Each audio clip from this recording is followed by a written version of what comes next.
Here we go. All right. So good afternoon. My name is Casey Choate, and I am the supervisor for the Credentials and LiveScan Department at the San Diego County Office of Education. With me, I have Monica Robinson, who is my lead credential analyst. And we are going to be talking today about emergency permits and non-traditional credentials. So if you have any questions, please use the Q&A, and we'll be happy to answer any questions you have. So Monica, why don't you start? Welcome, everybody. So today we're talking about emergency permits and non-traditional credentials. Pretty much these are all employer-driven documents. So we're going to share with you what they consist of today. One of them is called a short-term staff permit. The acronym is a STIP, if you ever hear that, and that is for an acute staffing need. The provisional internship permit, also known as a PIP, is for an anticipated staffing need. Both of these documents pretty much have the same requirements for academic-wise. You must have a bachelor's degree or higher. You have to have taken and passed one of the basic skills requirement exams. You have to have met subject matter competency, the CSET, or you could have units. So depending on what type of document you're going for, there's a unit requirement, and you can refer to the credential leaflet for the unit requirement. For fingerprints, you must have fingerprint clearance. And then again, since it's an employer-driven document, you do need an employment offer. So the school district will assist you in applying for this type of document. The short-term staff permit, the STIP, is issued one time and one time only. It is not renewable. It is restricted solely to the employer that assists you to apply for the application. So you can only use it at said district. And employer requirements, the recruitment, they have to provide the proof of that. They have to provide to you as the educator orientation and ongoing support. And then they also have to have a written justification signed by their superintendent or designee indicating why they're hiring on this type of document.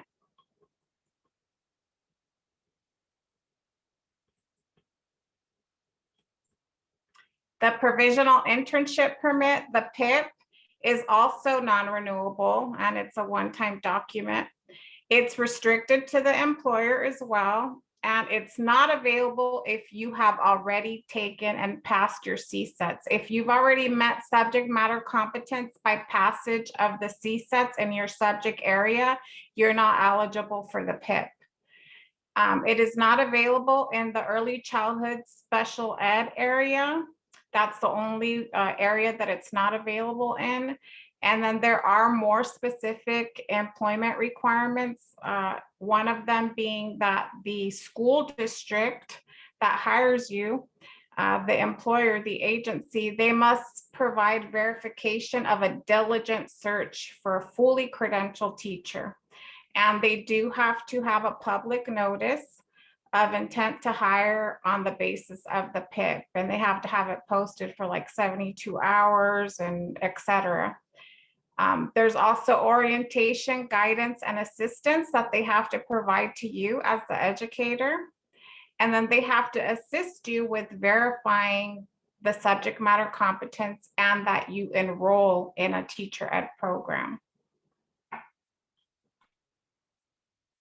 So those were the STIPs and PIPs. Now we're going to talk about a different type of permit that's also employer driven if you hold a full credential already. So these emergency type permits are for existing credential holders that are going to be teaching outside their subject area. The first one we're talking about is the general education limited assignment permit, and then we'll be talking about the special ed limited assignment permit. The general ed limited assignment permit, you'll also hear is a GELA or a GLAP. That is for multiple or single subject permits. And the minimum requirements for the document are that you just hold a prerequisite general ed teaching credential. So as an example, if you hold a single subject credential in English, but they're going to want you to teach math, then the prerequisite would be that you have a single subject credential. The thing that the employer must submit is a declaration of need indicating that they're employing somebody on a general ed limited assignment permit. And then you, as a teacher, the educator, must consent to this type of assignment, that you're going to serve in this assignment for that school year. Reissuance for these documents are that you attempt to take the subject matter exams and pass 2 of the exams, or that you complete 6 semester units of coursework towards the full credential or supplemental.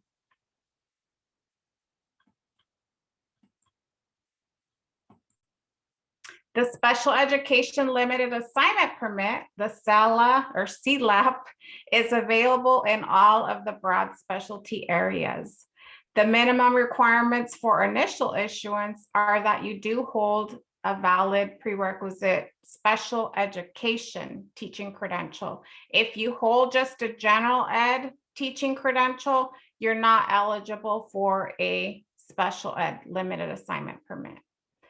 You're going to need 3 semester units or 1 year full-time successful teaching experience in the new specialty desired for the CLAP. So you're going to need 3 units there.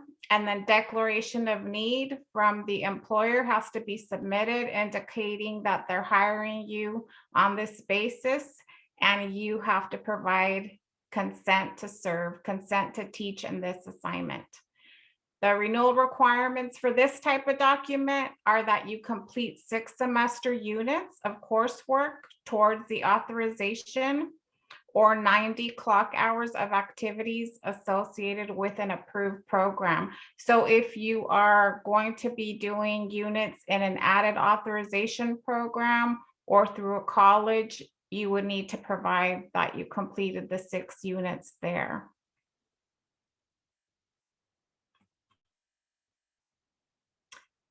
Now we're going to talk about emergency permits and waivers.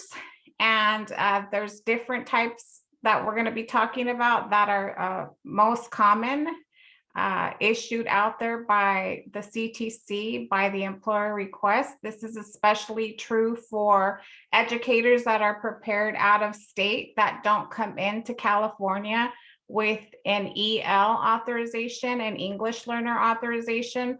So these are the emergency CLAD and the B CLAD for the bilingual, and then the waivers. So these are emergency CLAD, which is the emergency cross-cultural language and development permit. And then we have the emergency bilingual authorization, which is also known as the emergency B CLAD. What are the requirements for these type of documents? Is that you have your degree, bachelor's or higher, that you've met basic skills, and that you have the prerequisite teaching credential or permit.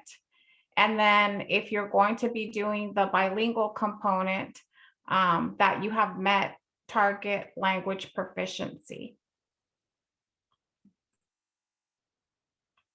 In order to renew these documents, you have to have 6 semester units verified by an approved program, so official transcripts, or passage of 2 of the CTEL exams, and then orientation and guidance verification from your school district, and a valid prerequisite teaching document. You can't let it lapse. And then there's a form called CL 469 that is pretty much verification of renewal requirements. So if you're in a program, let's say, and you're taking units, that program sponsor is going to indicate that, yes, you have completed the units and that you're making progress towards the full authorization. And then once again, the declaration of needs submitted by your employer indicating that they have hired you on this type of document. And the application must be submitted by the employer. They have pieces, parts on the application forms that they have to fill out. It will not be processed without those codes and information, since it is an employer-driven document. It's not something that you yourself can come into the county office or apply for directly on your own to the CTC, because it does require employment.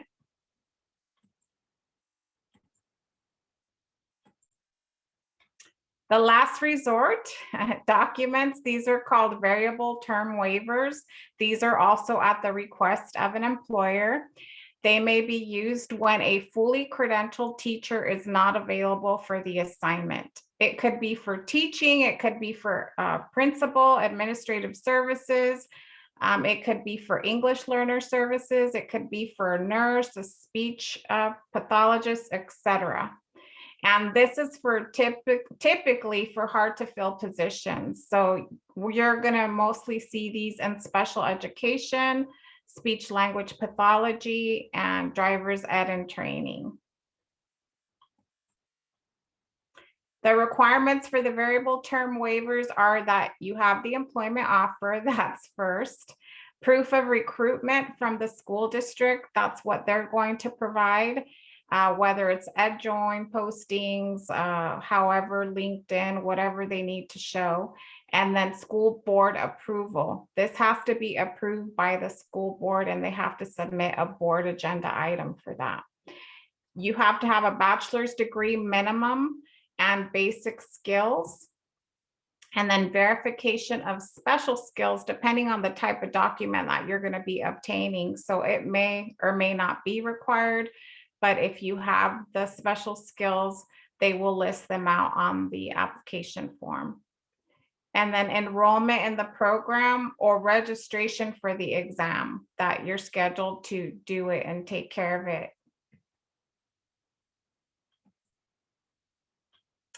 Now we're going to be talking about internship programs, the university intern credential and the district intern credential. So the intern credentials requirements, you're going to need a bachelor's degree or higher. You're going to need passage of the basic skills requirement by CBEST or another method. And then you're going to have passed all of the CSETs for your content area that you're seeking. In addition, you're going to need a US Constitution course. And you're going to need to be recommended by that college that has an approved intern program. They're going to be handling the application process for you. And they're going to make sure that you have all the pre-intern coursework requirements met. And in addition, you do have to have fingerprint clearance to serve in the classroom. Here is a snapshot of the intern programs in San Diego County. You're welcome to go out to the link provided there to see the ones that are outside of San Diego. But here are a few that are listed. I won't read through them all, but the most popular ones, of course, are listed and approved. The important part is they're approved. But San Diego State, Alliant, and there may be more since we screenshotted this, but you can check that out on your own. Well, and I just wanted to mention that we at the County Office of Education also have a special ed intern program. So if you're interested in that, you should definitely check out our website. Here are some resources for you if you want additional information. Our website is listed here, and also the Commission on Teacher Credentialing website. And you'll have more details there. Any questions? I think at this point I've answered all the questions that came through. So I do not think we have anything that we could share with the group. So at this point, I think we will go ahead and sign off. We thank you for coming and watching the video. I think we have a raised hand. Oh, do we?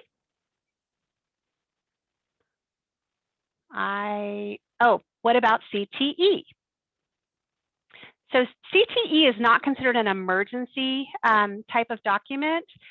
So there actually is a CTE program here at the County Office of Education. So we weren't going to talk about that today, but there is a specific web page that you can go to. So if you go to the one listed there, SDCOE.net, and then look for CTE, they will give you all the information about those type of credentials and how to get those. All right, and I think that's it. We thank you very much for your time. I'm going to go ahead. Day. Thank you.